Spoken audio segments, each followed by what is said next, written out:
Привет, друзья! Рады видеть вас на канале Фактограф. В этом видео мы с вами посмотрим самые удивительные катакомбы и подземные города мира. Пекин, Париж, Палермо, Александрия и многие другие города откроются вам совершенно с другой стороны. Вы узнаете, в каких древних катакомбах когда-то обитали люди, где находятся современные подземные города и почему в 21 веке все еще кто-то живет под землей. Фантастический соляной замок, величественный храм, город вина, источник с целебной водой – все это спрятано под землей. Мы расскажем вам, какие катакомбы стали последним пристанищем для миллионов людей, какие спасли жизни во время войны, а какие помогали заработать немного денег. Готовы отправиться в захватывающее подземное путешествие? Тогда пристегивайте ремни и вперед! Современный подземный город – Пекин, Китай. Под китайской столицей находится огромная сеть туннелей и бункеров. Она появилась в 1970-х годах в разгар напряженности отношений между Китаем и Советским Союзом. Находясь в шаге от ядерной войны, Мао Цзэдун приказал соорудить в Пекине убежище от бомбежек. Над подземным комплексом трудились 300 тысяч рабочих. По окончанию строительства они соорудили огромный подземный лабиринт, общая площадь которого составляла 85 квадратных километров, а протяженность 30 километров. Это были не просто сырые помещения, а настоящий подземный город с хорошими условиями для жизни. Здесь открыли магазины, школы, поликлиники, фабрики, рестораны, театры и другие общественные места. К счастью, бункер никогда не использовался по назначению и потерял стратегическую важность в конце 80-х. С 2008 года подземный лабиринт находится на реконструкции и является закрытым для туристов. Несмотря на это, множество мигрантов, приехавших в Пекин в поисках лучшей жизни, самовольно заняли некоторые бункеры и живут там до сих пор. Катакомбы Ордена Капуцинов, Палермо, Италия. Одно из крупнейших подземелий мира располагается на итальянском острове Сицилия. Загадочные катакомбы под монастырем Капуцинов стали последним пристанищем для более чем 8 тысяч человек. Для более чем 8 тысяч людей. Первое захоронение было сделано в 1599 году. Здесь хоронили не только капуцинов, а и представителей местной элиты, духовенства и аристократии. Так катакомбы обрели славу самого престижного кладбища в Палермо. Официально подземелье стало закрытым для погребений в 1822 году, но после этого здесь было похоронено еще несколько тел. Катакомбы капуцинов обладают особенными свойствами почвы и атмосферы, что способствует сохранению мертвой плоти. Кроме того, все тела здесь предварительно высушенные, обработанные уксусом и мумифицированные. Так в таинственных коридорах и комнатах они столетиями сохраняются в стоячих, лежачих и сидячих позах. Достаточно жуткое зрелище. Вход в катакомбы открыт для туристов, но не каждый решится на такую мрачную экскурсию.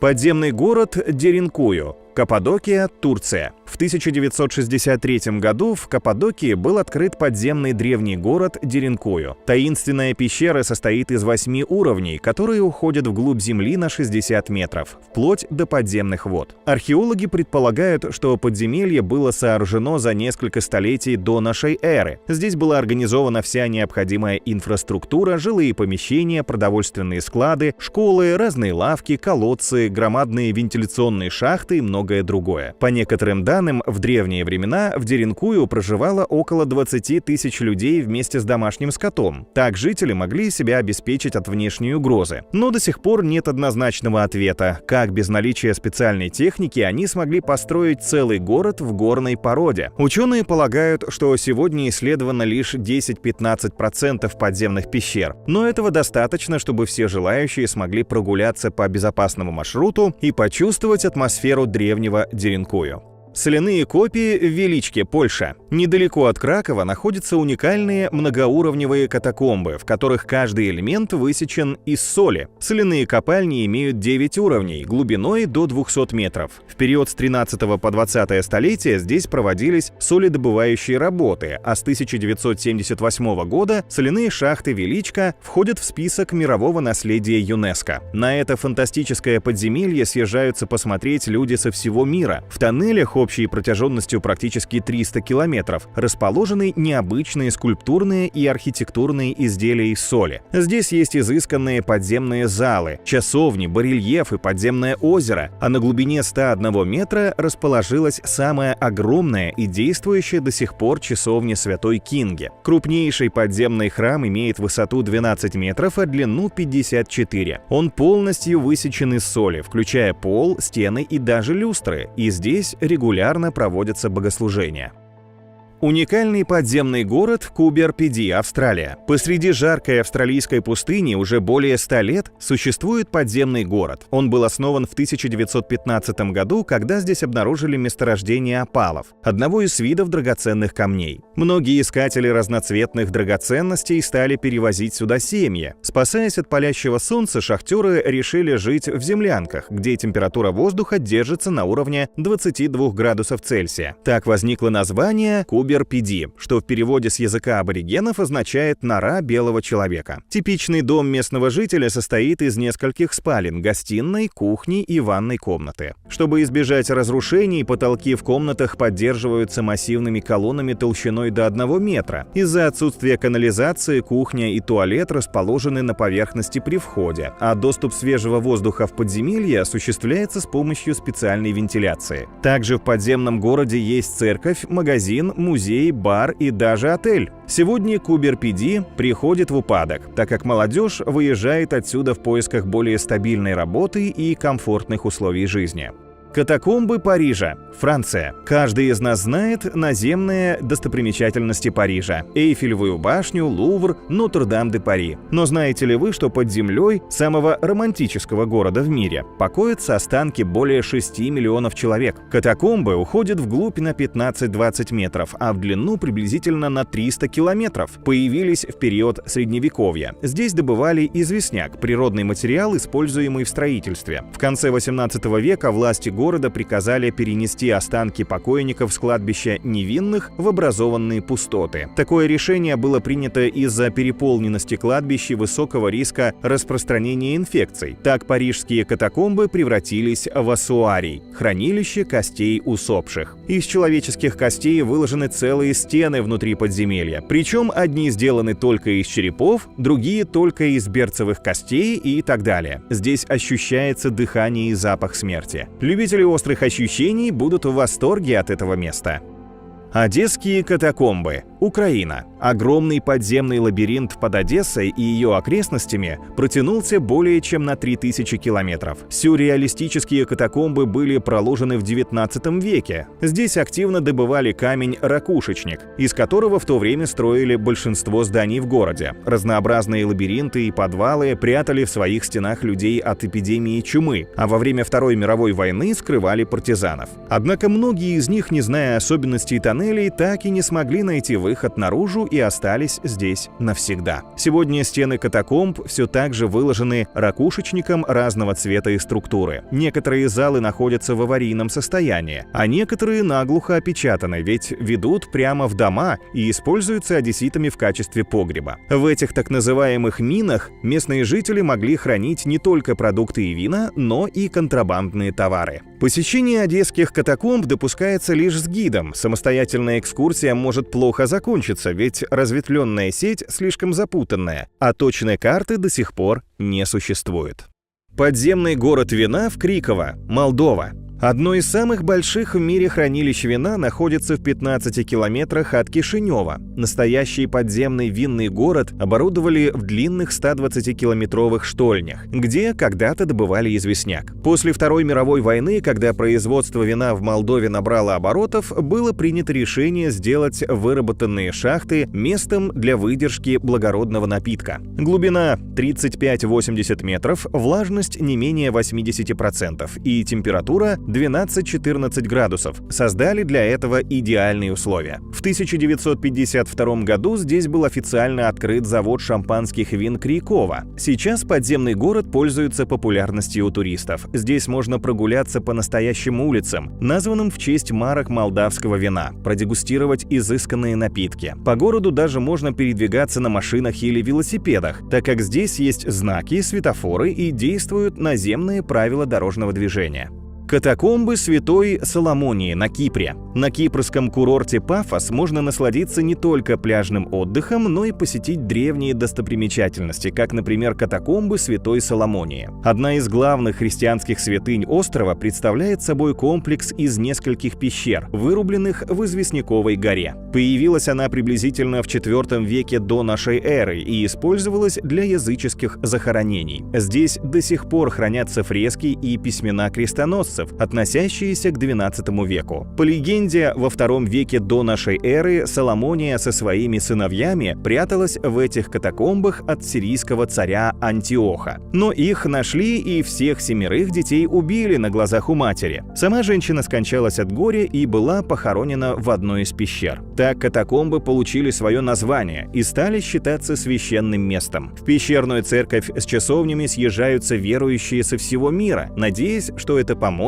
исцелить любой недуг. Перед входом в катакомбы люди вешают на фисташковое дерево вещи больных, набирают святую воду из источника в глубине подземелья и обращаются к Святой Соломонии с мольбами о помощи. Подземный город Карис на острове Киш, Иран. Старинное подземелье под иранским городом Киш было сооружено более 2500 лет назад. Оно располагается под землей на глубине 15 метров и занимает площадь порядка 10 тысяч квадратных метров. До сих пор неизвестно точное предназначение 3-километровых туннелей и способ их образования. Возможно, люди укрывались в подземелье от жары, так как температура воздуха здесь весь год держится на уровне плюс 24 градусов Цельсия. Внутри каменных лабиринтов оборудована старинная водопроводная система, которая обеспечивала водой засушливые районы. Она представляет собой серию вертикальных колодцев, построенных по древней технологии, вдоль склона для фильтрации воды. Несколько лет назад в подземелье сделали масштабную реконструкцию. Сейчас там работают магазины, кафе, кинотеатры, что еще больше привлекает в Карис нескончаемый поток туристов.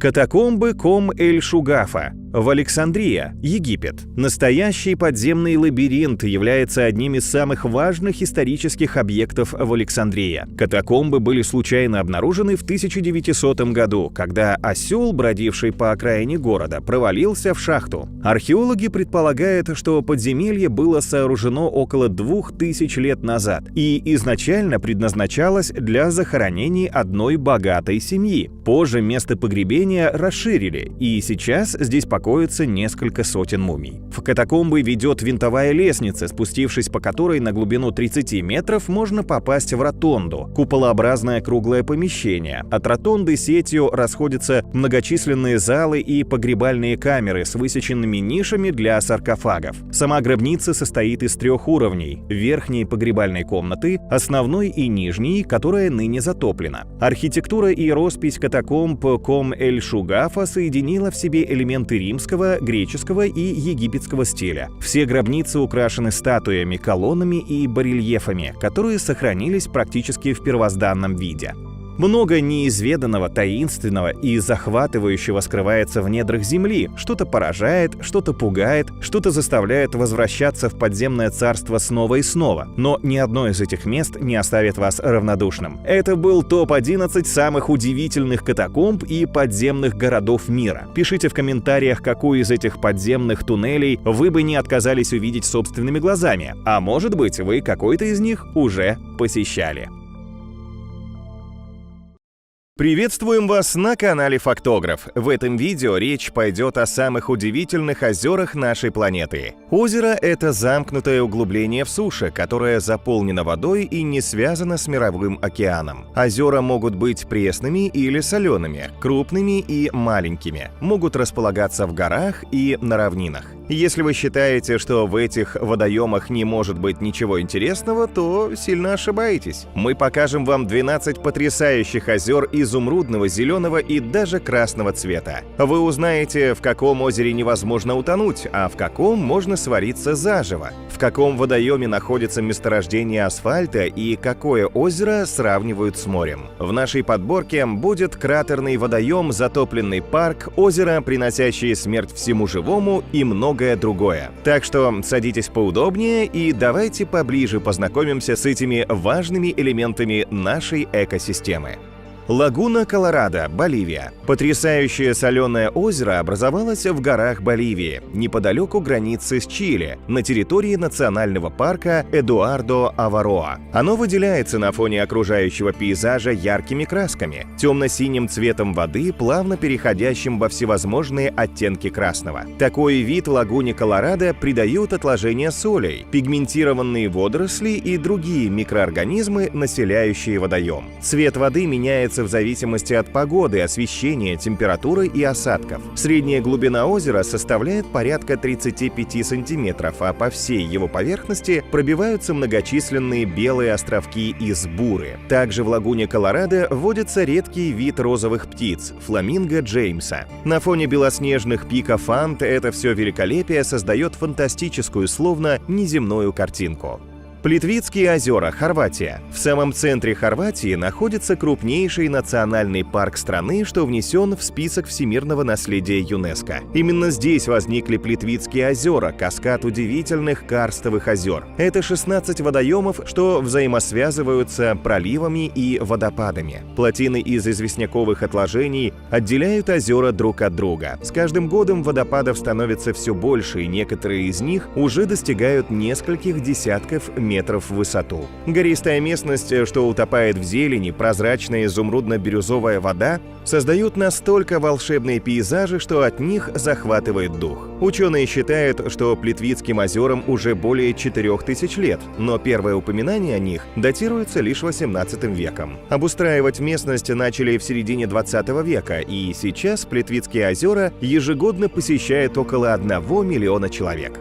Мертвое море, Израиль и Иордания. На самом деле Мертвое море – это крупнейшее соленое озеро Земли, которое не связано с Мировым океаном. Водоем расположен на востоке Иудейской пустыни, и его западная часть принадлежит Израилю, а восточная – Иордании. Берега Мертвого моря являются самым низким участником суши на планете. Они находятся на 420 метров ниже уровня моря. Уровень концентрации соли в здешней воде достигает 30 и более процентов, в то время как в океане около 3,5. За счет растворенных солей плотность воды в этом озере настолько высокая, что в нем невозможно утонуть. Здесь нет ни растений, ни живых существ, так как повышенная соленость не дает им ни шанса на выживание. Из живых организмов здесь были обнаружены лишь оомицеты и высшие грибы. Мертвое море всегда окутано таинственной дымкой, ведь расход воды происходит только путем испарения.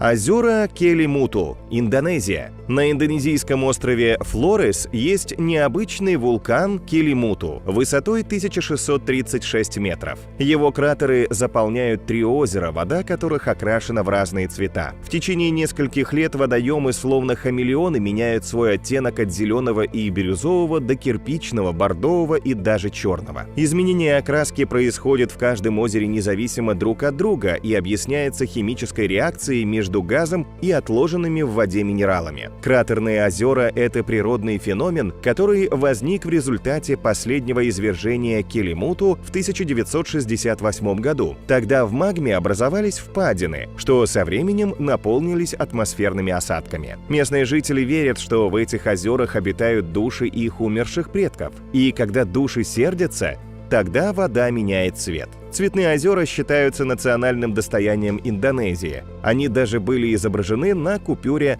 5000 рупий.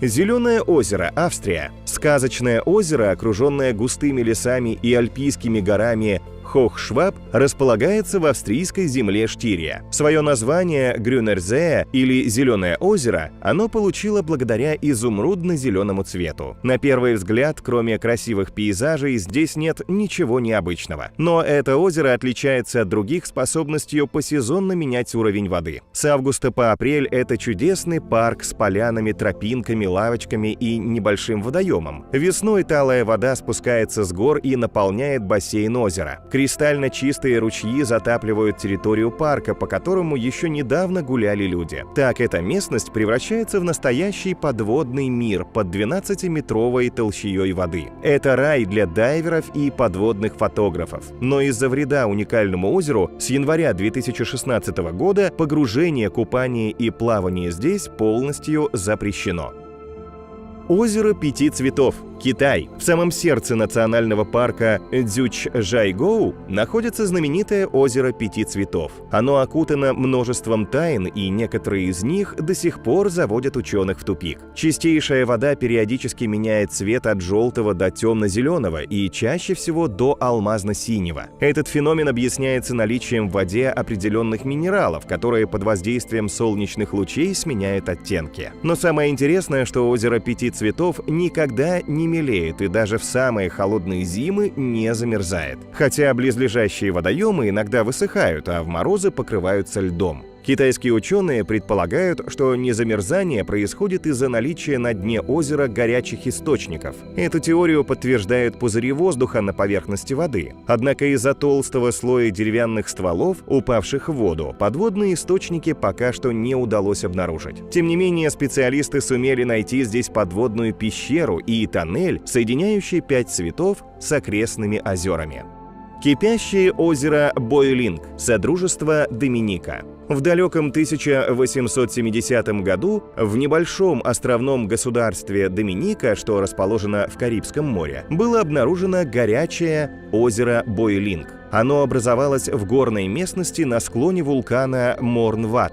Озеро представляет собой тектоническую трещину, заполненную бурлящей серовато-голубой водой. От раскаленной лавы и множества горячих гейзеров вода нагревается до температуры 90 градусов Цельсия. Кипящее озеро напоминает огромную кастрюлю с настоящим кипятком, над которой поднимаются клубы пара. Добраться к термальному водоему можно только пешком. Дорога сложная и занимает в среднем 6 часов. В пути туристов ждут влажные тропические леса, ручьи с резким запахом вулканической серы, струи горячего воздуха, вырывающиеся из-под земли. Поэтому без проводника искать озеро Бойлинг категорически не рекомендуется.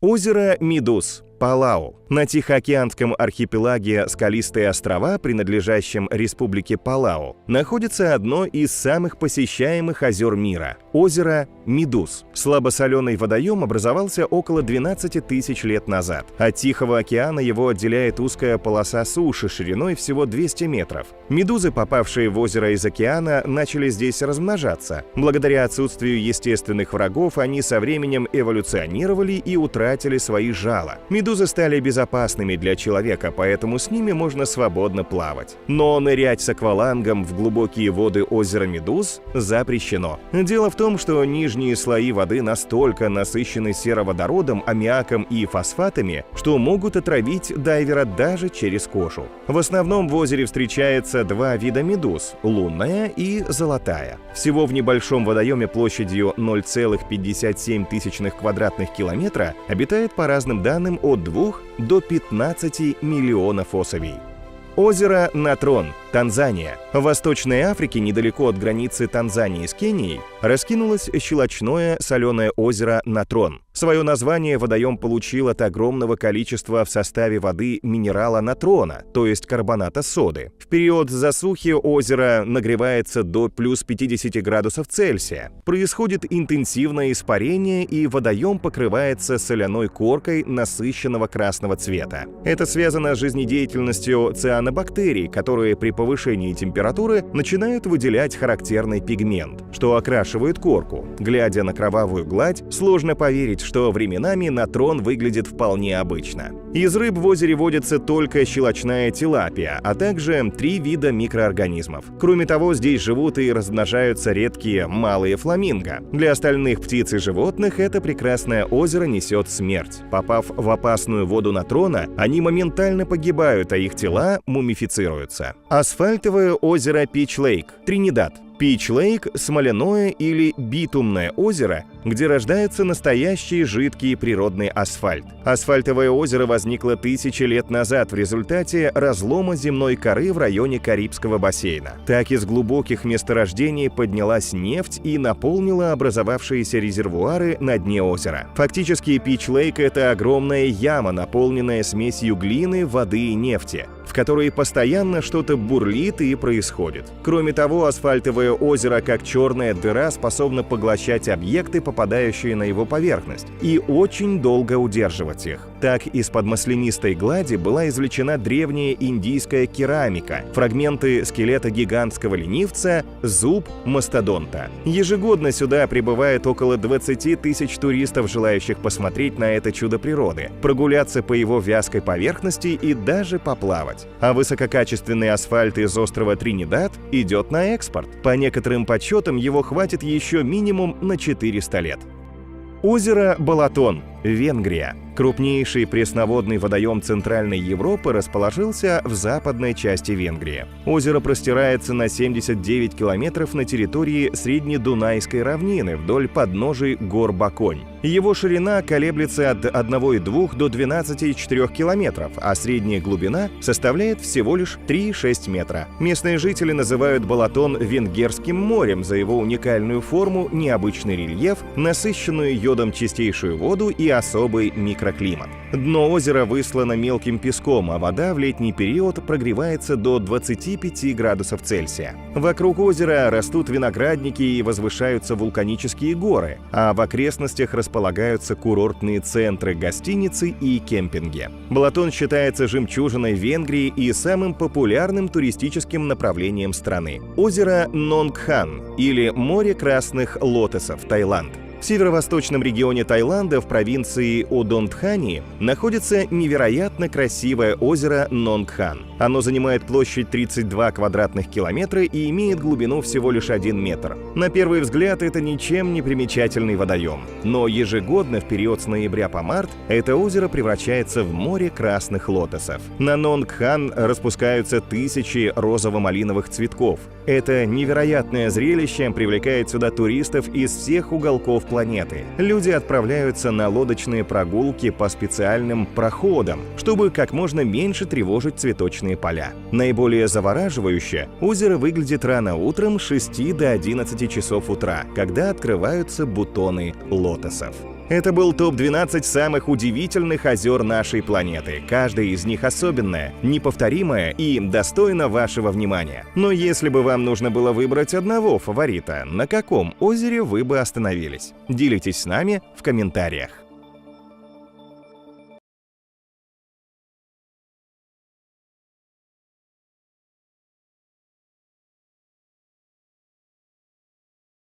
Привет, друзья! Вы на канале Фактограф. Сегодня мы поговорим о пещерах, самых известных, интересных и впечатляющих. Нигде в мире не существует двух одинаковых пещер. Природа постаралась, чтобы каждая из них была уникальна и неповторима. Хотите узнать, в каких пещерах текут реки, растут леса и кипит подземная жизнь? Где можно услышать волшебную музыку, сделать фантастические фото и притронуться к древней культуре? Оставайтесь с нами. Мы откроем вам занавес в притягательное и пугающее подземелье. Вы еще раз убедитесь, что настоящие чудеса создаются не человеческими руками, а естественным путем. Готовы погрузиться в мир загадок, тишины и волшебства? Представляем вашему вниманию 13 уникальных пещер, от которых захватывает дух. Поехали! Шкотянские пещеры, Словения. Прекрасное подземное царство, расположенное на юго-западе Словении, является самым настоящим чудом природы. Это одна из самых известных пещерных систем мира, которая входит в список всемирного наследия ЮНЕСКО. Шкотянские пещеры представляют собой совокупность тоннелей и залов, простирающихся на 6 километров под землей. Образовались они благодаря местной речке под названием Река. Водное течение прорубило длинные извилистые коридоры в карстовых отложениях. Внутри есть около 30 красивых водопадов, множество провалов и воронок, соединенных между собой уникальными мостами. Огромные необычные фигуры, образованные из сталактитов и сталагмитов.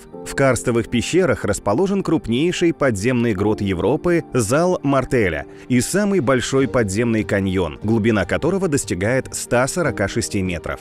Пещера Прая Накхон, Таиланд. Это карстовая пещера, что находится в национальном парке Кхао Сам Ройот, является одной из самых посещаемых достопримечательностей страны. Чтобы увидеть это волшебное место, нужно приложить немало усилий. Сначала проплыть на лодке, потом прогуляться по горной тропе и затем подняться по крутой лестнице. И вот вы на месте. Пещера Прая Накхон. Пещера Прая Накхон расположена внутри горы, в которой под воздействием природы пирамиды провалился свод. Сквозь отверстие пробивается солнечный свет, освещая маленький храм – уникальный павильон Куха-Карухас. Он был возведен в 1890 году по приказу короля Сиама Чулаланкорна Рамы V. Внутри пещеры много растительности, а также сталактитов, напоминающих застывшие водопады. Жители Таиланда считают пещеру Прая-Накхон священным местом. Финглова пещера, Шотландия. На необитаемом островке Стаффа вы найдете одну из самых необыкновенных пещер на свете, вымытую в скале морскими волнами. Стены пещеры состоят из базальтовых колонн шестигранной формы высотой до 20 метров. Они сформировались естественным путем, потоками древней вулканической лавы и бурными водами моря. Свод, напоминающий купол, наделил Финглову пещеру фантастической акустикой. Поток воздуха, попадая внутрь, задерживается в пещере на несколько секунд и превращается в звук. Здесь вы услышите мелодию природы и почувствуете себя словно в соборе. За причудливо преображенные звуки это место называют «пещера мелодий». Поющие чудо природы посещали такие известные люди, как Вальтер Скотт, Жюль Верн, королева Виктория и другие. Пещера Вайтома, Новая Зеландия. На северном острове в Новой Зеландии находится главная достопримечательность страны – пещера Вайтома. Внутри древней пещеры есть несколько залов, обширная система подземных рек, фантастические природные образования, столбы и колонны. Но всемирную популярность этому месту принесла не архитектура, а его маленькие обитатели – люминесцентные светлячки. Колонии этих насекомых размером с комара имеют способность светиться зелено-голубым светом. Так они заманивают жертв в свою паутину, свисающую с потолка, словно ожерелье. Этот вид светлячков водится только в Новой Зеландии, в основном в пещере Вайтома. Покрывая стены и свод, светящиеся насекомые создают особенную атмосферу. Тысячи ярких крохотных точек напоминают мерцание звезд на ночном небе. Вайтома является единственной в мире пещерой с естественным освещением. Пещера гигантских кристаллов, Мексика. В 2000 году посреди мексиканской пустыни Чиуауа местные шахтеры открыли сказочную пещеру. В горе Найка на глубине 300 метров под землей они нашли скопление самых больших в мире природных кристаллов. Эта полость, напоминающая лабиринт, на протяжении нескольких сотен тысяч лет была заполнена водой. За это время в насыщенной минералами воде из природного селенита образовались кристаллы. Эти прозрачные лучи достигают до 15 метров в длину, более 1,5 метра в диаметре и весят не менее 50 тонн. Они выглядят как огромные цилиндры или прямоугольники белого, желтоватого или розового цвета. Внутри пещеры температура воздуха достигает плюс 50 градусов Цельсия. Влажность более 90%. Эти факторы, а еще излишняя хрупкость кристаллов затрудняют исследование этого места и делают его непригодным для туризма. Мраморные пещеры, Чили. Одно из красивейших мест нашей планеты расположилось на границе Чили и Аргентины. Здесь, в глубоком ледниковом озере Лаго Дженерал Каррера, находится лабиринт фантастических геологических образований – мраморных пещер. Первозданные сине-голубые скалы завораживающе переливаются в кристально чистых водах, играя бликами на плавных изгибах. Что это, если не рай на земле? Колонны, туннели и другие рельефные образования мраморного собора сформировались на протяжении последних 6000 лет под воздействием волн. Сам же пещерный лабиринт состоит из известняка, а мраморным его называют из-за сходства с мрамором по текстуре и цвету. На небольшом прогулочном катере можно прокатиться по лабиринту и насладиться этим лазурным великолепием. Пещеры Аджанты, Индия. Это древнейший буддийский комплекс, который состоит из 30 восхитительных храмов и монастырей. Он находится в штате Махараштра, на берегу реки Вахгора, на высоте 75 метров над водой. Пещеры были вырублены буддийскими монахами в подковообразной базальтовой скале. Внутри залы украшены старинными фресками, наскальными скульптурами, картинами, а также детальными иллюстрациями притчи о жизни Будды. Здесь повсюду царит спокойная и безмятежная обстановка, которая идеально подходит для религиозных занятий. Более 2000 лет пещеры Аджанты хранят тайны древних буддийских поселений. Ученые считают, что в Древней Индии эти каменные стены служили убежищем для монахов и местом отдыха торговцев и паломников. Сейчас комплекс пользуется всемирной славой и популярностью у туристов. Пещера Айсризенвельд, Австрия. Знали ли вы, что самая большая в мире ледяная пещера находится всего в 40 километрах к югу от Зальцбурга? Она расположена в австрийских Альпах внутри горы Хохкогель на высоте более 1000 метров. Общая длина пещеры составляет 42 километра, а само название Айсризенвельд переводится с немецкого как «мир ледяных гигантов». Для туризма открыт лишь первый километр пещеры, но этого будет достаточно, чтобы погрузиться в совершенно другой мир. Внутри холодного замка вы увидите гигантские айсберги, замерзшие водопады, ледяные тоннели. Эти поразительные красоты создавались природой на протяжении тысячелетий. Таяние снега, потоки воздуха и воды сотворили чудесный ледяной дворец. Температура воздуха здесь не поднимается выше нуля, и лед никогда не тает. Айсризенвельд принимает гостей с мая по октябрь, так как в зимние месяцы повышается опасность схода лавин. Пещера тростниковой флейты, Китай. На склоне горы Гуанминшань в скале под названием Камышовая флейта спрятана самая живописная пещера Китая. Пещера тростниковой флейты или Дворец естественных искусств изнутри похож на неоновую сказку. Она оборудована искусственным освещением, которое волшебно подчеркивает скальные образования. Кроме того, подземное озеро пещеры создает эффект зеркала, завораживая отражением каждого посетителя. Эта пещера возникла много веков назад. Самые давние надписи в ней датируются 792 годом нашей эры. Раньше на этом месте был океан, но вода отступила, и на поверхность поднялись эти удивительные ущелья. У входа пещеры растет огромное количество тростника, который используется для изготовления флейт и других небольших духовых инструментов. Соответственно, так и возникло такое поэтическое название пещеры. Пещера Тамлот, Таиланд. Крупная пещерная система находится в провинции Мэхонгсон и занимает в длину почти 1,5 километра. Тамлот представляет собой просторный извилистый тоннель, по дну которого протекает река Ланг. Кроме самого туннеля, здесь есть еще 3 больших сухих пещеры, расположенных на несколько уровней выше русла реки. В пещерах очень темно, и разглядеть что-то можно лишь с мощной газовой лампой гида. Экскурсия состоит из пешеходной и водной части. Поездка по воде на шатком бамбуковом плоту дарит вкус настоящих приключений. Кроме того, в горной реке очень много рыбы, которая периодически выпрыгивает из воды. В верхних залах не менее интересно. Сталактиты и сталагмиты различных причудливых форм и расцветок, наскальные рисунки, захоронения древних людей.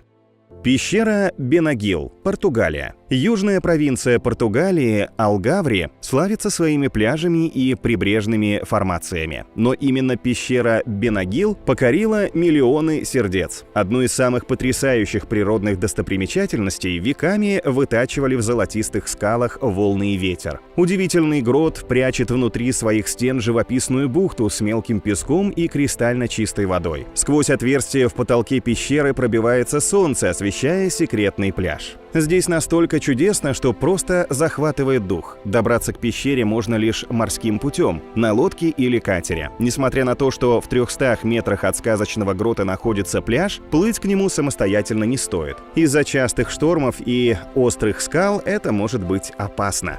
Пещера Шондонг, Вьетнам. Это самая большая пещера в мире, в которой запросто поместится здание в 40 этажей. Внутри она выглядит как огромный замок. Порядка 150 пещерных залов, несколько из которых достигают до 200 метров в высоту. Это как будто отдельный подземный мир. Пещера наполнена независимыми экосистемами и бесподобными геологическими образованиями. Здесь есть подземная река, растут полноценные деревья, светит солнце сквозь проломы в своде, живут летучие мыши и даже редкие виды птиц. Тут даже есть облака, образованные от конденсата. Но самое поразительное, что такая гигантская пещера была обнаружена случайным прохожим лишь в 1991 году. Несмотря на то, что, по оценкам ученых, пещера Шондонг образовалась около 5 миллионов лет назад под продолжительным разрушительным воздействием водных потоков. Пещеры Батул, Малайзия. Этот огромный пещерный комплекс, посвященный индуистским святыням, ежегодно посещают несколько миллионов людей. Он находится в 13 километрах от Куала-Лумпура, в лесных известняковых утесах. Достопримечательность состоит из множества холмов разного размера с глубокими внутренними образованиями. У подножья самой высокой горы стоит 43-метровая статуя Муругана, бога войны. К пещерам ведет длинная лестница с 272 ступенями. Из 30 пещер для широкой публики доступны лишь несколько. Самая впечатляющая из них – это храмовая пещера. Здесь есть архитектурные колонны, высокие сталактиты и сталагмиты, индуистские реликвии. Пещера Бату существует более 400 миллионов лет. В древние времена они служили убежищем для местных племен. Сегодня это действующий храм, куда регулярно прибывает огромное количество паломников. Это была подборка самых интересных пещер во всем мире. Какую из них вы бы с удовольствием посетили? Делитесь с нами в комментариях.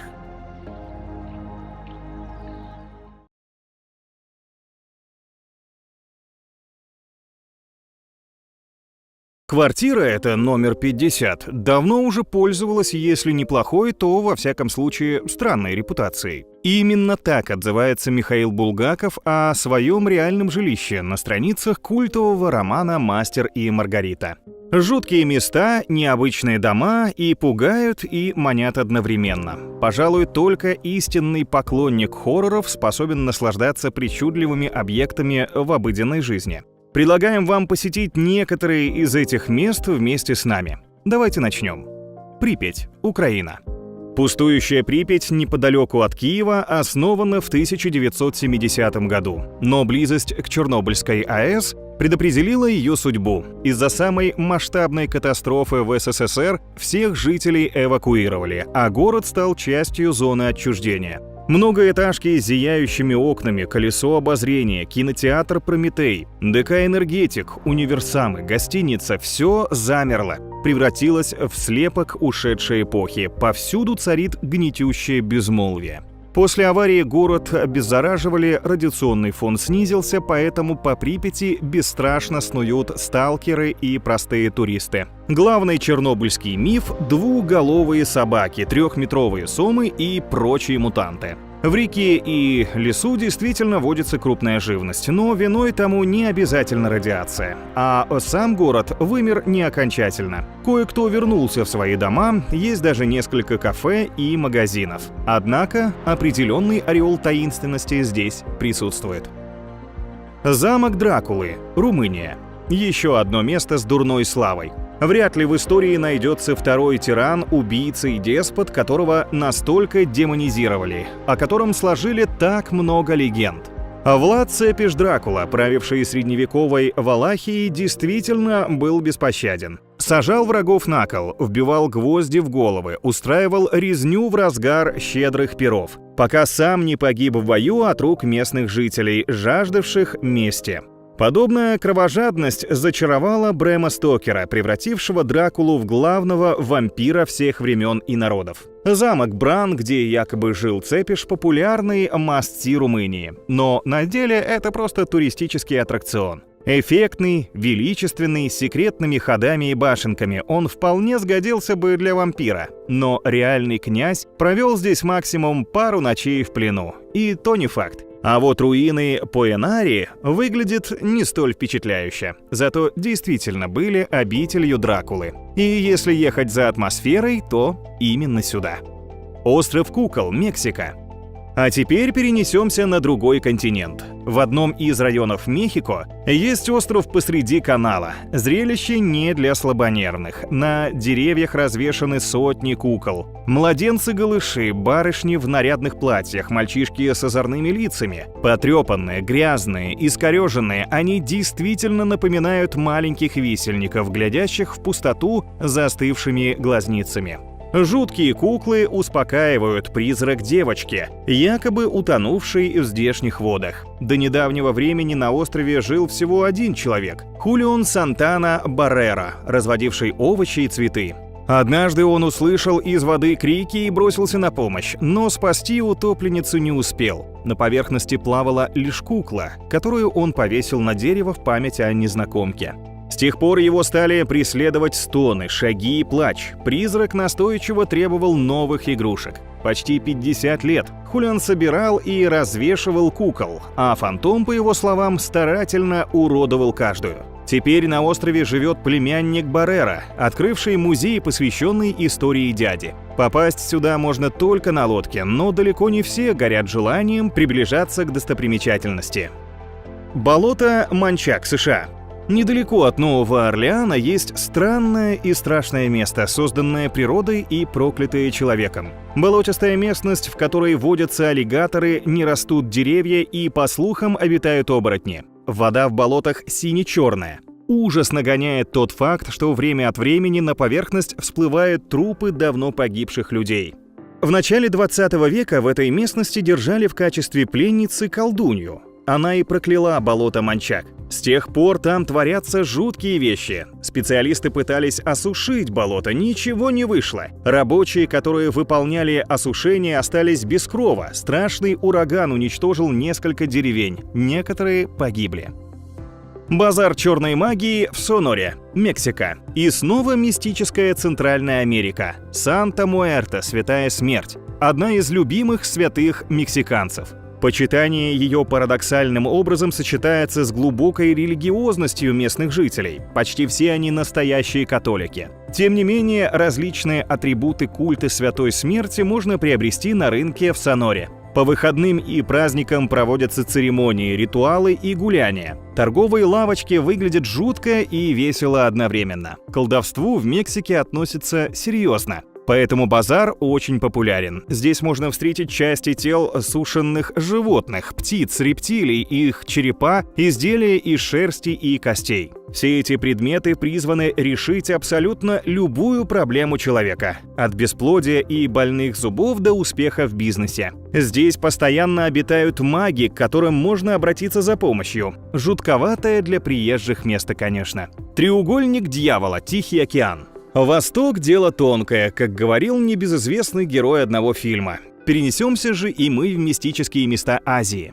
Треугольник дьявола, также известный как море дьявола, так японские рыбаки окрестили Тихоокеанские воды вокруг острова Миякидзима в 120 километрах к югу от Токио. О нем не так часто рассказывают, но с ним связано много странных и необъяснимых исчезновений, подобных тем, что зафиксированы в знаменитом Бермудском треугольнике.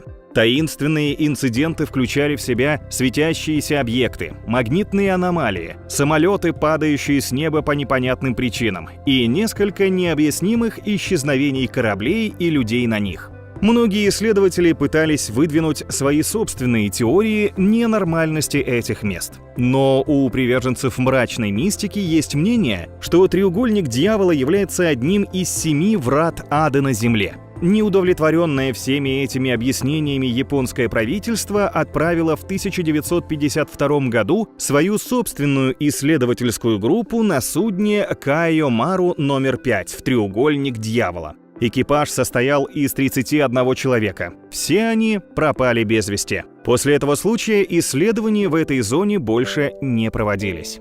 Лес самоубийц, Япония. Лес самоубийц, он же равнина синих деревьев, он же Аокигахара. Самая жуткая из достопримечательностей Японии. На первый взгляд ничего удивительного. Подножье Фудзи, густые заросли, пещеры, пешеходные тропы. Вот только тишина оглушает и компасы барахлят, но это легко объяснить особенностями ландшафта и залежами руды, сбивающей стрелки. Но вот каждый год в злополучном лесу сводят счеты жизнью 70-100 человек. Средневековые предания повествуют о демонах, издавна населявших Аокигахару. Нищие японцы свозили сюда немощных стариков и детей, обрекая лишние рты на смерть. А сегодня это место второе в мире по количеству самоубийств после моста «Золотые ворота» в Сан-Франциско. Несчастные вешаются, режутся, травятся, повсюду разбросаны чьи-то сумки, пустые бутылки и блистеры. Плакат на входе в лес напоминает, что жизнь – бесценный дар, но иногда бездна сильнее доводов разума. Озеро скелетов, Уттаракханд, Индия. В 1942 году была обнаружена пугающая находка в индийском штате Уттаракханд. Представьте себе озеро, лежащее на высоте 5029 метров над уровнем моря, у подножья небольшой долины. В летние месяцы когда-то замерзшая вода начала таять, и ужас, который скрывался внизу, вышел на поверхность. Все озеро было заполнено более чем 500 скелетами. Сначала была версия, что останки могли принадлежать японским солдатам, захваченным в плен во время войны и по каким-то причинам умерщвленным британцами.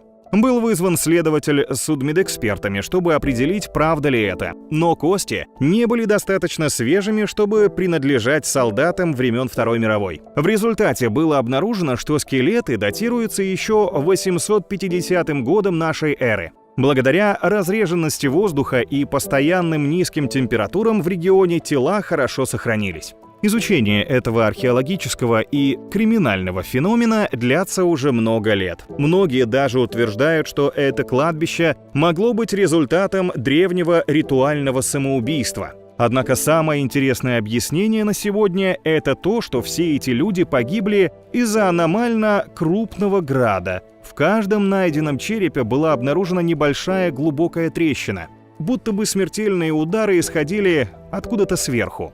Прошло уже больше тысячелетия с момента смерти людей в озере скелетов. Но у ученых все еще осталось множество вопросов, на которые необходимо ответить. Дарваза, Туркменистан. А вот с помощью этого похожего на портал объекта вполне можно перенестись в любое из вышеуказанных мест. Если прочесть нужное заклинание, конечно.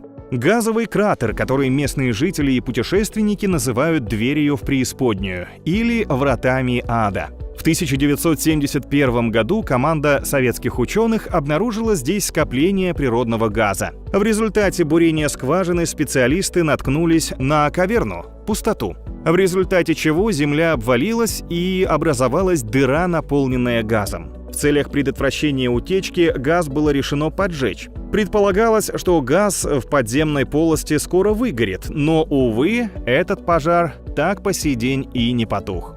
Теперь же многие туристы стекаются в этот район, чтобы стать свидетелем огромного пылающего кратера диаметром около 60 метров, который не прекращает гореть более 40 лет. Место выглядит как произведение научной фантастики. Многие очень близко приближаются к краю, чтобы почувствовать адский жар.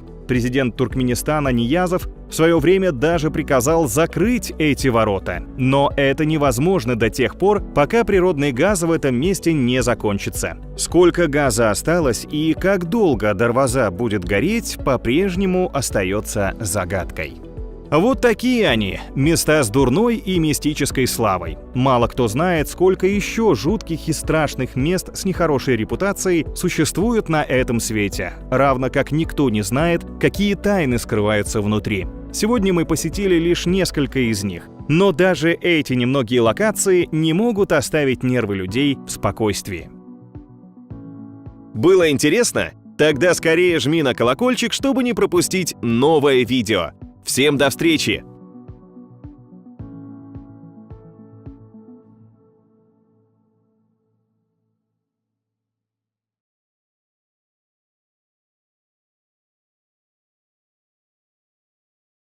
Друзья, всем привет! Сегодня мы поговорим о местах, куда на вечный покой отправляется все живое и неживое. О самых больших кладбищах мира. Из этого видео вы узнаете, в каком месте похоронено самое большое число людей, где можно посетить огромное кладбище старых автомобилей и поездов, как возникло крупнейшее кладбище домашних животных и почему никто из простых людей никогда не сможет своими глазами увидеть место погребения космических кораблей. Мы расскажем, почему одни места захоронения являются культурной ценностью, а другие – токсичными свалками, которые необходимо как можно быстрее утилизировать. Это и многое другое вы узнаете из нашего топ-10 самых больших кладбищ мира. Поехали! Тихоокеанское мусорное пятно. Огромное кладбище отходов разместилось на архипелаге в Тихом океане. Это пятно мусора настолько большое, что его еще называют седьмым континентом. Скопление отходов занимает около 15 миллионов квадратных километров и весит до 100 миллионов тонн. К тому же оно постоянно растет. Точный размер и объем свалки сложно определить, так как отходы постоянно дрейфуют между западным побережьем США и Японией.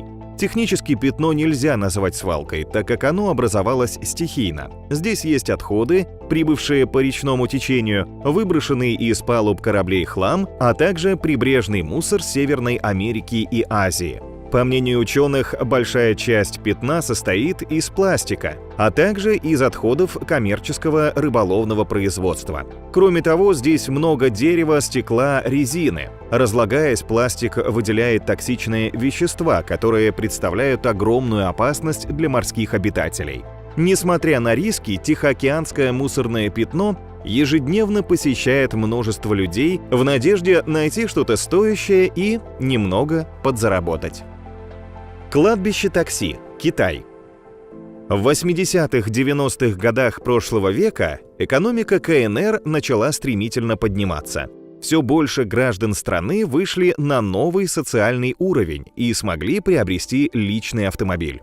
Еще 30 лет назад объем такси в общем потоке транспорта достигал 80%, и даже уважаемые чиновники передвигались на государственных машинах.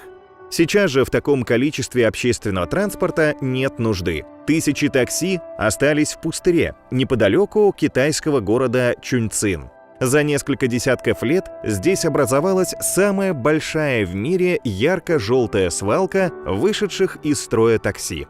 На желтое кладбище попали не только сломанные автомобили, но и те, что не соответствуют новым минимальным стандартам токсичных выбросов. Жители Китая серьезно относятся к проблеме загрязнения воздуха и стараются переходить на экологически чистый общественный транспорт. Вади-ас-Салам, Ирак. Гигантское шиитское кладбище простилается поблизости священного для шиитов города Ан-Наджаф в Ираке. Самое древнее и самое крупное кладбище в мире занимает более 600 гектаров. За последних 1400 лет здесь упокоились более 5 миллионов человек. Сюда свозят покойников со всего Ирака и других стран, где расположен шиизм. На Вади-ас-Салам похоронены многие ученые, известные политики, древние цари, пророки и султаны. С начала войны в Ираке с 2003 года на кладбище ежедневно появлялось примерно 250 новых могил. В 2010 году эта цифра опустилась до 100. Для экономии места могилы располагаются вплотную друг к другу. На одного человека приходится меньше 1 квадратного метра. Вади-ас-Салам переводится как «долина мира», но люди часто его называют «городом мертвых». Это место таит в себе тела миллионов, в то время как в соседнем Ан-Наджаф, одном из крупнейших городов страны, проживает всего 600 тысяч людей. База Дэвис-Монтан, США. Неподалеку городка Тусон в штате Аризона расположено огромное кладбище самолетов. В 1925 году здесь была основана авиационная база. Ее назвали в честь известных военных летчиков Первой мировой войны – Сэмюэля Дэвиса и Оскара Монтана. После завершения Второй мировой войны авиабаза Дэвис-Монтан стала местом консервации техники, своеобразным кладбищем самолетов. Жаркий и сухой климат и твердая земля способствуют идеальному хранению техники под открытым небом.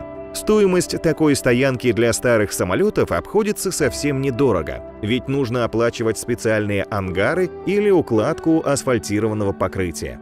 Примерно 400 единиц авиатехники ежегодно поступает на кладбище Дэвис-Монтан. Примерно столько же самолетов подвергается утилизации или продается на мировом рынке. Зачастую именно на этой базе можно найти необходимые детали для самолетов старого образца. На 11 квадратных километрах кладбища постоянно находится более 4000 единиц авиатехники. Общая стоимость списанных самолетов составляет около 35 миллиардов долларов. Олд Кар-Сити, США.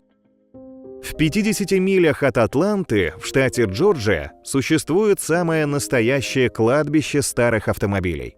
Посреди леса на площади, что превышает 12 тысяч гектаров, стоит около 4500 винтажных машин. Но как они там оказались? В середине 20 века один американец, занимающийся разборкой старых авто, решил, что должен сохранить автомобильное наследие для будущих поколений. мужчина начал скупать раритетные автомобили и свозить их на собственный земельный участок.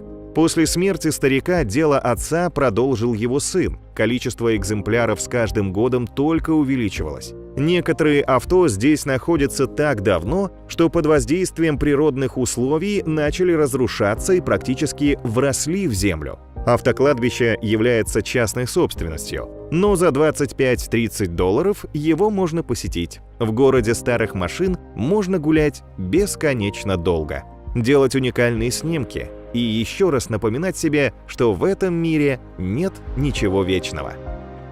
Арлингтонское мемориальное кладбище, США. В пригороде Вашингтона, в городе Вирджиния, расположилось самое крупное в мире кладбище для военнослужащих. Мемориальное место имеет площадь около 3 квадратных километров и является местом погребения около 400 тысяч человек. Основанное в 1865 году во время гражданской войны в США, кладбище предназначалось для погребения солдат, павших в битвах. С тех пор здесь хоронят американских ветеранов, солдат, политиков, лиц, отмеченных государственными наградами, и членов их семей. Последнее пристанище в этом месте нашли 2 бывших президента США – Джон Кеннеди и Уильям Тафт.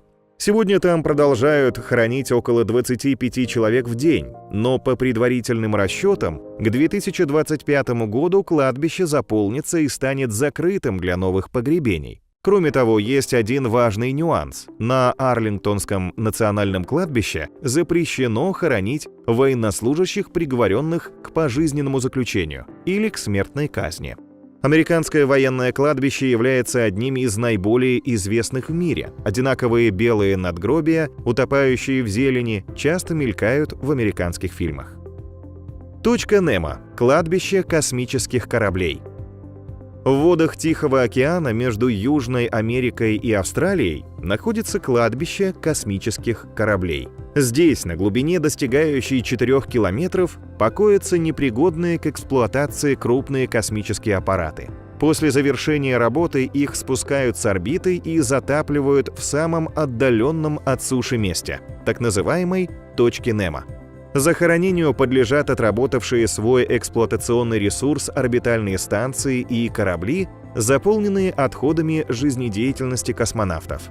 Большая часть космических аппаратов сгорает в плотных слоях атмосферы, а уцелевшие части конструкций попадают в эту самую точку Немо. Благодаря большому расстоянию до человеческой цивилизации это место больше всего подходит для погребения космических кораблей. В этой части Тихого океана не ходят суда. Кроме того, здесь находится круговое течение, которое затягивает в себя весь мусор. Первый космический аппарат был погружен в воды океана в 1971 году, а в 2016 кладбище космических кораблей насчитывало уже более 260 затопленных единиц техники. Кладбище поездов, Боливия.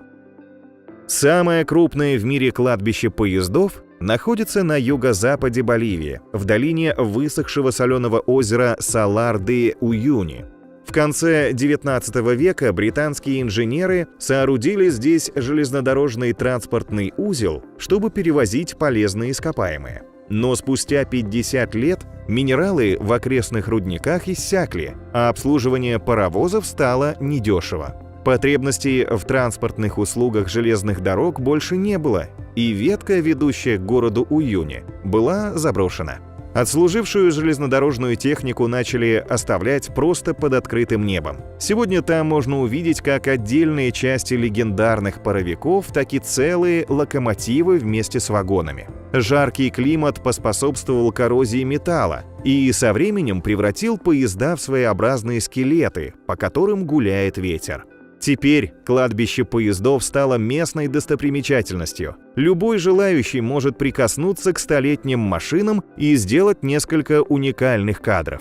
Это место заряжено духом истории и приключений. Кладбище домашних животных, США. В пригороде Нью-Йорка, в городке Хартсдейл, расположено историческое кладбище домашних питомцев. Здесь захоронено более 70 тысяч животных, и погребения продолжаются по сегодняшний день. Именно в Хартсдейлском кладбище находится могила Лайки, первой советской собаки-космонавта, выведенной на орбиту Земли в 1957 году. Первая могила здесь появилась в 1896. Местный ветеринар Сэмюэль Джонсон позволил клиентке похоронить своего питомца у него в саду. Эта весть разлетелась по округе, и жители города начали массово обращаться к доктору с той же просьбой. Вскоре Джонсону пришлось выкупить чуть больше гектара земли и обустроить там кладбище домашних животных. Спустя 18 лет Хартсдейлское кладбище получило официальную лицензию и стало называться Тихим Королевством. Кладбище кораблей, Мавритания. Портовый город Нуадибу считается экономическим центром Мавритании, но большинству он известен как город, где умирают корабли. В гавани Нуадибу нашли свое последнее пристанище более 300 старых кораблей. Из-за множества гниющих на мелководье судов западное побережье Африки превратилось в настоящий корабельный могильник. Утилизация старого корабля – это довольно дорогостоящая процедура. На протяжении многих лет коррумпированные чиновники позволяли бросать здесь суды в обмен на взятки. Судоходным компаниям было выгодно оставлять в заливе корабли, которые уже отплавали свое. Начиная с 1980-х годов сюда начали свозить судна со всего мира. На этом необычном кладбище можно увидеть грузовые суды, рыболовные корабли, морские крейсеры. Самое большое в мире кладбище кораблей представляет интерес для многих путешественников. Но, к сожалению, пристанище старых судов не только особенно атмосферное место, но и очень опасное. Токсичные масла, ржавчина и краска, проникшие в воду, создали экологическую катастрофу. В настоящее время Европейский Союз вместе с местными властями запустили программу, предполагающую дальнейшую очистку порта. Поэтому в ближайшем будущем это кладбище прекратит свое существование. Если задуматься, то ничто не вечно в нашем мире. Каждый человек, животное или вещь рано или поздно найдет свое последнее и вечное пристанище. Это была будоражащая сознание подборка из 10 самых больших кладбищ мира. Было интересно? Тогда скорее жми на колокольчик, чтобы не пропустить новое видео. Всем до встречи!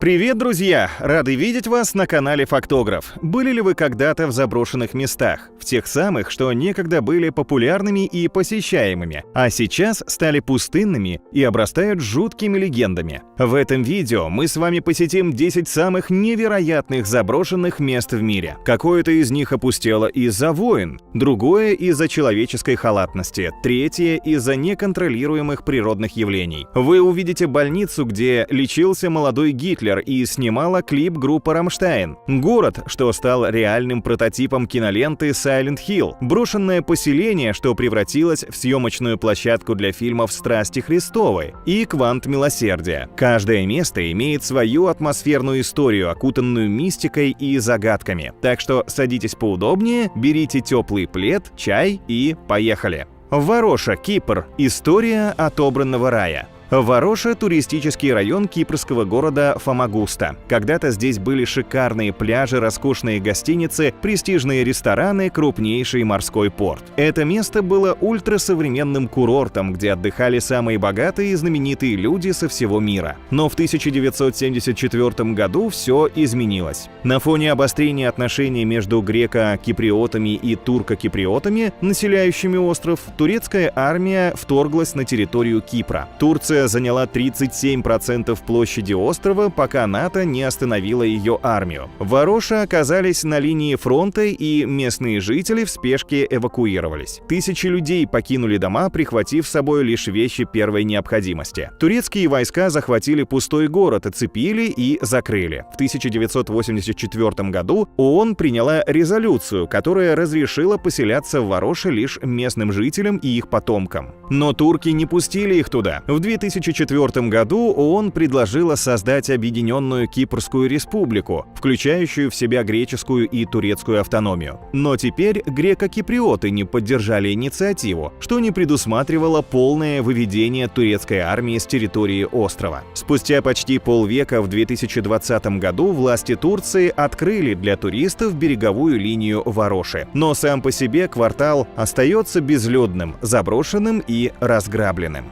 Больница Белиц-Хайльштеттен, Германия. Мрачный военный госпиталь. В начале 20 века в 40 километрах от Берлина был построен большой больничный комплекс. Он состоял из 60 зданий и задумывался как санаторий для профилактики и лечения туберкулеза. Во времена Первой и Второй мировых войн здесь работал полевой госпиталь, где лечили раненых солдат. В 1916 году в Белиц-Хайльштеттен проходил реабилитацию молодой Адольф Гитлер, получивший ранение в ногу. В 1945 году комплекс перешел под контроль Советского Союза. Некоторые здания были разрушены от бомбежек, но в целом больница продолжала работать. Власти СССР оборудовали здесь военную базу, а также лечебницу для советских военных и высокопоставленных чиновников ГДР. Госпиталь работал до 1994 года, а затем, после вывода советских войск, начал приходить в упадок. Сегодня в больнице Белиц-Хайльштеттен находится неврологический центр и центр исследования болезни Паркинсона. Но большинство зданий окончательно закрылись. Разрушающиеся строения создают мистическую атмосферу, привлекая фотографов, режиссеров и любителей острых ощущений. Здесь снимали клип группы «Рамштайн» на песню «Mein Herz brennt», а также сцены для фильмов «Пианист» и «Операция Валькирия». С 2015 года туристы могут ознакомиться с заброшенным госпиталем, прогулявшись по навесному пандусу.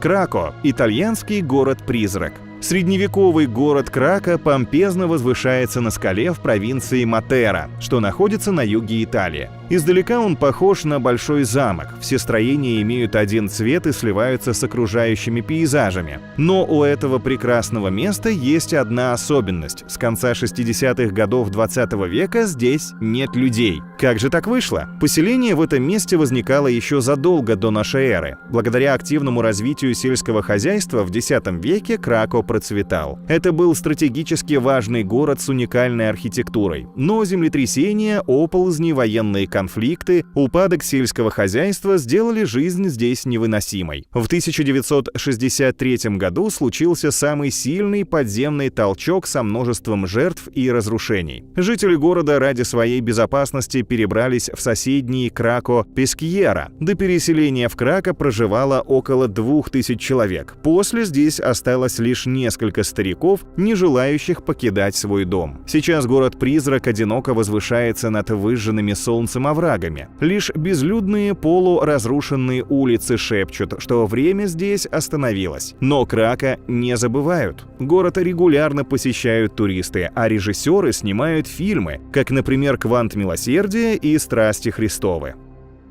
Тюрьма Голи-Оток, югославский Алькатрас. Бесплодный, необитаемый остров Голи-Оток расположен в Адриатическом море. Еще во время Второй мировой войны Австро-Венгрия переправляла сюда русских военнопленных. Под конец 40-х годов разногласия между лидером коммунистической партии Югославии Йосипом Брозом Тито и Сталиным привели к разрыву отношений с Советским Союзом. В это же время под руководством властей Югославии на острове Голи-Оток была сооружена тюрьма строгого режима для сталинистов, тех, кто проявлял симпатию к СССР. В период с 1956 по 1980-е годы Голи-Оток превратился в лагерь для перевоспитания антикоммунистов и сторонников монархии, а также тюрьму для уголовных преступников. В В 1980 году, после смерти Тита, здесь сделали исправительную колонию для подростков, которую под влиянием демократического мира вскоре закрыли. Голи-Аток окончательно перестал работать в 1989 году. За все время существования в этой тюрьме отбывали наказание около 16 тысяч человек. Из них около 500 умерли прямо на острове. После закрытия бывший концлагерь стал таинственной туристической достопримечательностью Хорватии. Боди, США. Забытый город золотоискателей. Между Калифорнией и Невадой расположился заброшенный город Боди. Здесь в 1859 году некий Уильям Боди впервые обнаружил крупное месторождение золота. Согласно легенде, вскоре мужчина замерз насмерть у подножья гор Сьерра-Невада. Предки Уильяма основали на этом месте город, назвав его Боди в честь первооткрывателя. В 70-80-х годах 19 века Боди превратился в развитый город Дикого Запада с примерно 10 тысячами жителей. Здесь была телеграфная линия, пожарная часть, тюрьма, пивоварни, железнодорожная станция, банки, газетное издательство. Город стал одним из центров золотой лихорадки, а также центром преступности и беззакония. Там, где было много золота, происходило много ограблений и убийств. В начале 20 века драгоценный металл упал в цене, и жители начали покидать город. В 1900 году в Боди осталось всего 1000 человек, а в 1920 лишь 120. В 1917 году здесь разобрали железную дорогу, а пожар 1932 года уничтожил деловой центр города. Последние обитатели покинули Боди в 40-х годах, но добыча золота вблизи города продолжалась до 60-х. В 1962 году Боди стал историческим парком, и сейчас он считается наиболее уцелевшим безлюдным городом США. Павелья, Италия, венецианский остров мертвых. Поблизости роскошной Венеции находится небольшой заброшенный островок Павелья. Его называют островом призраков, смертей и адских пыток. Первое упоминание о Павелье датируется 421 годом. Местные укрывались здесь от варварских набегов. В 1379 году, во время войны между Генуей и Венецией, остров использовался как военный форпост. Поэтому мирные жители вынуждены были покинуть это место, и Павелья стала необитаемой. По легенде, в XVI веке на остров свозили больных чумой и членов их семей даже без признаков заболевания. Ссылка на остров означала медленную и мучительную смерть. Тела умерших безжалостно сжигали на кострах, которые могли тлеть месяцами. Тогда на Павелье погибло около 160 тысяч людей. В 1922 году на острове появилась психиатрическая клиника, где проводили жестокие эксперименты над душевнобольными. Местный врач-садист делал лоботомию, отпиливал части тела без наркоза, совершал мучительные опыты. Также пациенты постоянно жаловались на призраков, но никто им не верил. Вскоре жестокий доктор тоже сошел с ума и покончил с собой. Психбольница закрылась в 1968 году, и с тех пор остров опустел. Немногие смельчаки, рискнувшие посетить Павелью, утверждают, что здесь до сих пор раздаются вопли погубленных душ. Централия, США. Реальный Silent Hill. В середине 19 века в штате Пенсильвания появился шахтерский городок Централия. Экономика поселения была построена на добыче антрацита, лучшего сорта каменного угля, и на обслуживании шахтеров. Спустя век существования в процветающей Централии собрались горы мусора, которые сбрасывали в старую шахту возле кладбища. Весной 1962 года 5 пожарных подожгли эти отходы. Еще тогда это было законно. Мусор сгорел, но от тлеющих остатков в шахтах загорелся уголь. Огонь распространился по всех штольнях, расположенных прямо под городом. Так Централия превратилась в город-ад. Запах гари, дым из-под ног и риск в любой момент провалиться прямо в адское пламя преследовали местных жителей. Попытки потушить подземный пожар оказались тщетны. То не хватало сил, то средств. В 80-х-90-х годах правительство переселило почти всех горожан и снесло опустевшие здания. Сегодня в Централии осталось несколько домов и меньше 10 жителей, которые отказались покидать любимый город. С пожаром перестали бороться, и по некоторым подсчетам он не утихнет еще минимум 250 лет. Огонь сделал шахтерский городок всемирно известным. Он стал прообразом фильма «Silent Hill». Эль-Отель Дель Сальто, Колумбия, пристанище самоубийц. В 20-х годах 20 века возле высокого водопада Текиндама был возведен роскошный отель. Эль-Отель Дель Сальто, сделанный в стиле средневекового французского замка, возвышается на краю живописного ущелья. На протяжении 60 лет в шикарных номерах регулярно отдыхали состоятельные постояльцы. А после отель закрылся. Согласно официальной версии, отель прекратил работу из-за жуткой вони водопада, в который начали сливать канализацию. Красивейший водопад превратился в зловонную струю воды, отпугивающую гостей. По другой версии, отель закрыли из-за огромного количества самоубийств. По неофициальным данным, здесь свели счеты с жизнью несколько десятков людей. С обрыва бросались прогоревшие бизнесмены, романтики с разбитым сердцем и многие другие. Люди верят, что души погибших не могут покинуть это место и до сих пор непрекаянно бродят по пустому зданию. Говорят, что в забытом отеле можно увидеть привидения и услышать издаваемые ими звуки. Колодец посвящения, Португалия. Перевернутая башня масонов. В португальском городе Синтра на территории дворца Кинта-де-Регальера расположен таинственный колодец. Высеченный в скале мистический колодец посвящения уходит вглубь земли на 30 метров и имеет форму перевернутой спиралевидной башни. Внутри него есть 9 уровней с 15 ступенями в каждом пролете. Они символизируют 9 кругов ада, чистилища и рая, которые описывал в своих работах Данте. Чем ниже спускаешься, тем становится темнее. Человек как будто проходит через обряд познания своей души. Согласно легенде, именно здесь масоны проводили обряды инициации. На дне колодца поверх креста тамплиеров изображен компас, который всегда показывает на восток, а на стене красуется сияющий треугольник. Сразу внизу есть дверь, что ведет из колодца в подземный тоннель. Колодец посвящения никогда не использовался в качестве источника воды, только для секретных церемониальных целей. Он был сооружен в начале 20 века португальским меценатом Квартальо Монтейро. Ходят слухи, что этот человек был масоном, но документального подтверждения этому нет. Замок Грайч, Великобритания. Старинный дом с привидениями. В Уэльсе, возле города Абергеля, возвышается старинный замок Грайч. По некоторым историческим данным, его возвели норманы в XII веке. Новую жизнь готическое сооружение получило в XIX веке, когда его восстановил состоятельный промышленник Ллойд Хескет. Роскошный замок, где было 128 комнат, 19 башен, мраморная лестница с 52 ступенями, соорудили на лесистом холме с видом на Ирландское море. Во время Второй мировой войны величественное здание стало убежищем для евреев.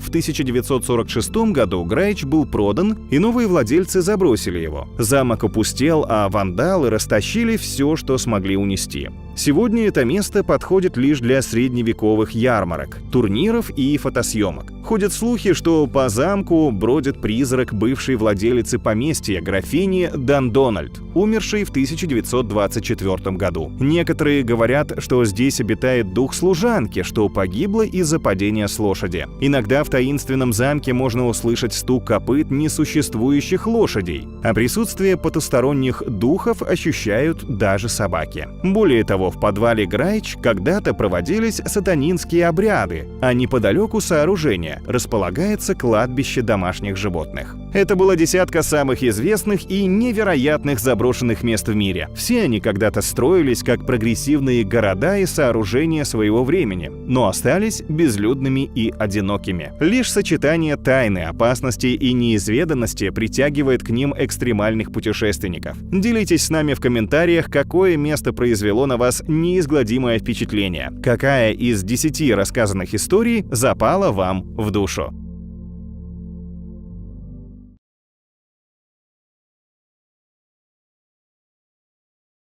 Привет, друзья! Сегодня мы поговорим о проклятых гробницах, тех самых захоронениях, с которыми связаны внезапные смерти и необъяснимые несчастные случаи. Среди них будут проклятия фараонов, которые настигают всякого, кто нарушит покой мумий Древнего Египта, а также проклятия старых могил, расположенных на других континентах.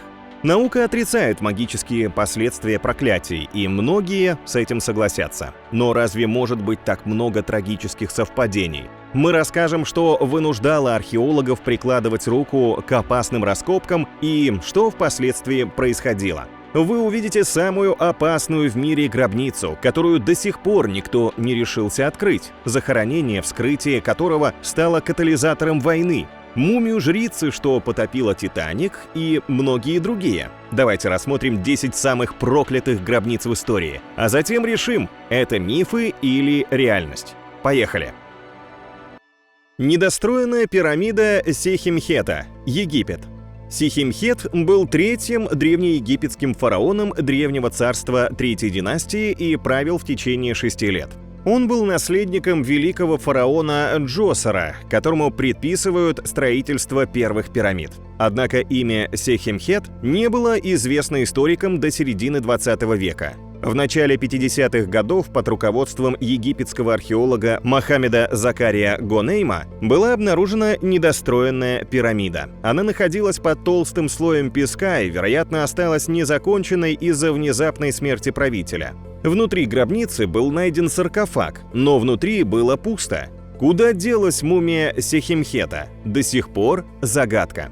Во время расчистки подземного коридора с потолка рухнул огромный камень и похоронил под собой одного рабочего. Тогда впервые заговорили, что заключенный в гробнице злой дух погубит всех.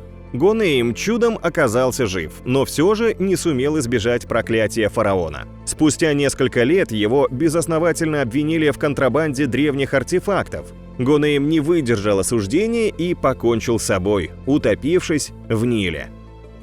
Гробница короля Казимира IV, Польша. Казимир IV Ягеллончик, известный как Король Теней, был одним из наиболее значимых монархов Польши и Великого княжества Литовского в XV веке. Он скоропостижно умер в 1492 году и был похоронен в католическом соборе святого Иоанна в Варшаве. В 1973 году архиепископ Краковский дал разрешение на вскрытие гробницы Казимира IV. Почти через 500 лет после похорон исследователи открыли гроб короля, чтобы изучить его останки. Вскоре после эксгумации тела 4 участников экспедиции скончались при загадочных обстоятельствах. В последующие месяцы около 15 ученых, которые работали у самой гробницы или с артефактами в лаборатории, заболели и умерли один за другим. Вероятно, смерть исследователей была вызвана грибком Aspergillus flavus, который сумел сохраниться и размножиться в гробнице. Ученые вдохнули токсичные споры, что вызвали у них тяжелые заболевания и впоследствии летальный исход. Однако некоторые эксперты подвергают сомнению эту версию. Смерть от токсинов наступила бы мгновенно, а вскрытия, что подтвердили бы отравление организма, не были проведены. Саккара, Египет. Древнеегипетский город-некрополь Саккара считается одним из самых известных мест захоронения в стране. Его история начинается более чем за 3000 лет до нашей эры, еще со времен первой династии правителей Древнего Египта. На протяжении 3 тысячелетий здесь проводили погребения знатных аристократов и жрецов. Многие из них желали защитить себя и сохранить свои сокровища даже после смерти. За последние несколько лет археологи обнаружили в этом месте более 160 саркофагов с останками. Древние египтяне воспринимали гробницы как дома для загробной жизни. Они чертили на них красочные проклятия, чтобы отпугнуть воров и защитить от осквернения места упокоения мумий. Так Саккара стала настоящим кладезем проклятий. Надписи предупреждают, что любой нечистый человек, вошедший в гробницу, будет наказан богами. Возможно, это звучит не так ужасно, как массовые смерти, но все же отдает Саккаре первенство по количеству проклятий на квадратный метр. Гробница Цинь Шихуан-Ди, Китай. Гробница китайского императора Цинь Шихуан-Ди представляет собой целый подземный город и находится неподалеку от города Сиань.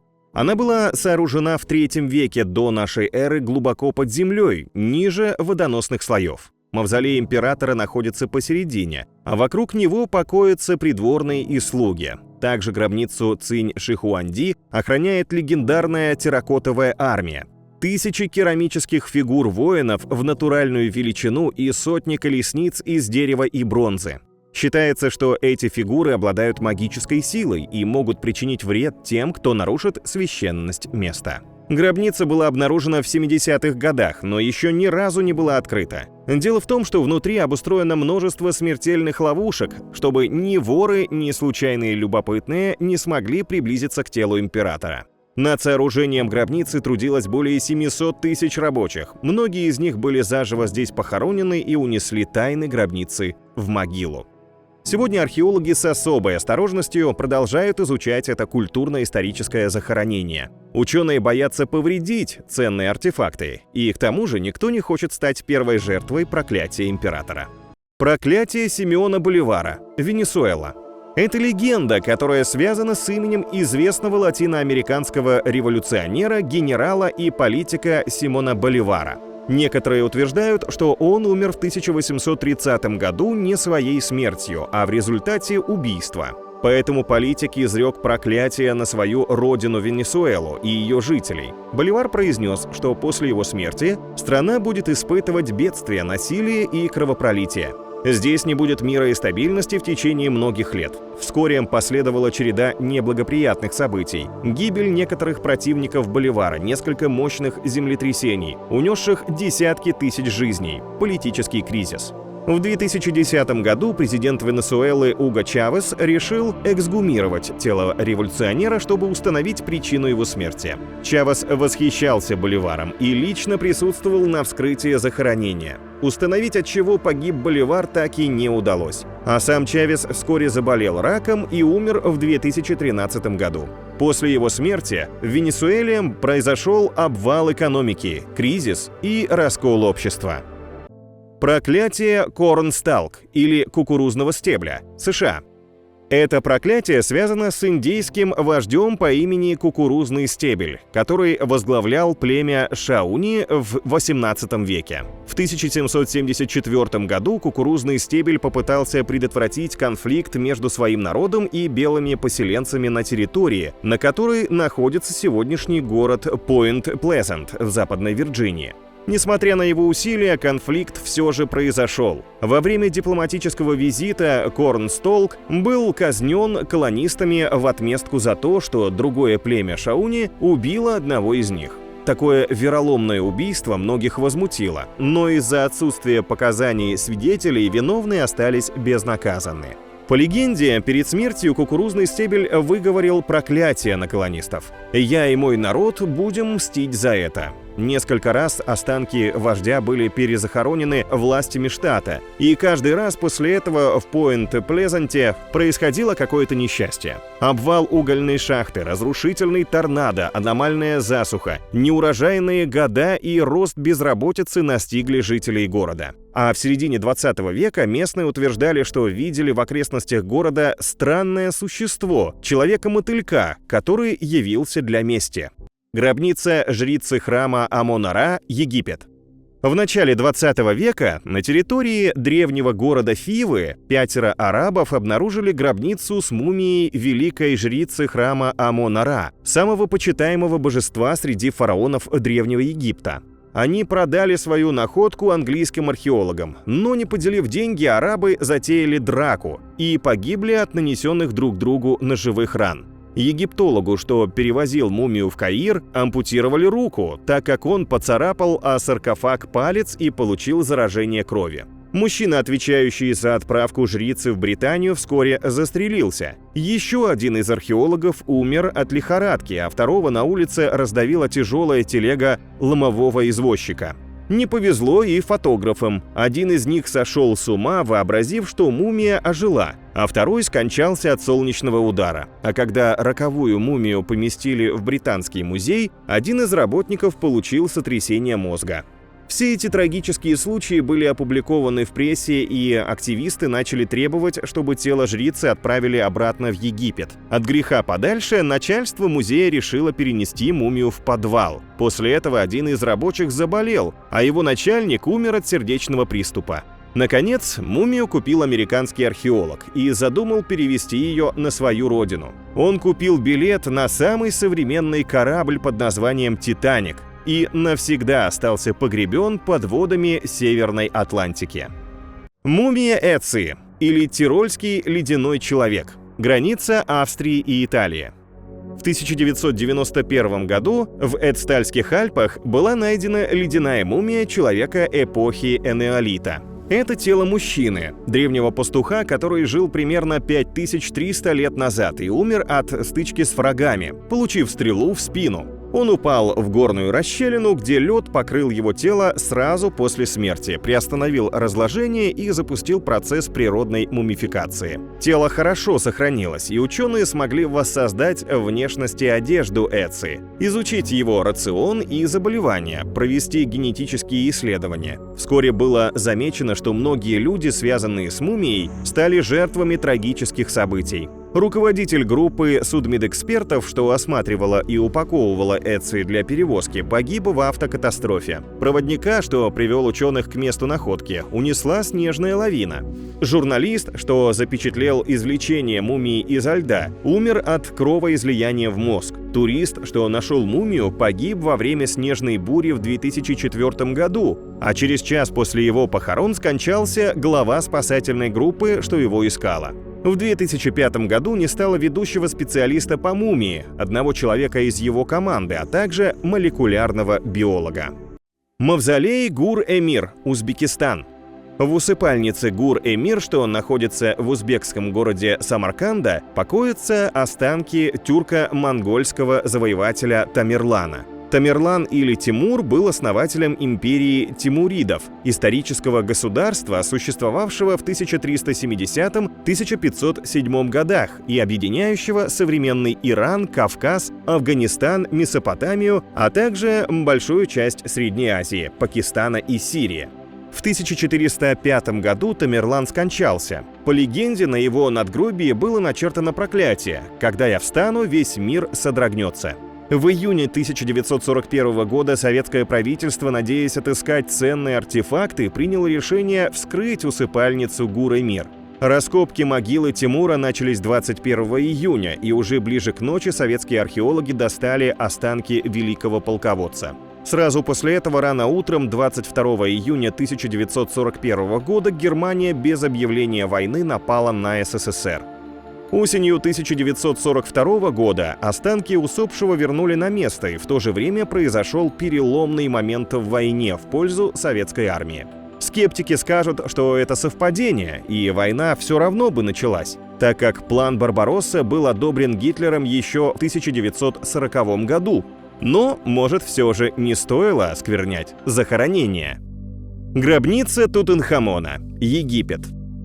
В 1923 году в долине царей под руководством английского археолога Говарда Картера была вскрыта гробница египетского фараона Тутанхамона, скончавшегося в XIV веке до нашей эры. Это был юный, женоподобный и хромающий на одну ногу правитель, который не славился выдающимися делами. Он правил всего 9 лет и умер на 19-м году жизни, но стал известным на весь мир, когда его саркофаг открыл Картер. В процессе раскопок были найдены многочисленные сокровища и ценные артефакты, что стали настоящим прорывом в области египтологии.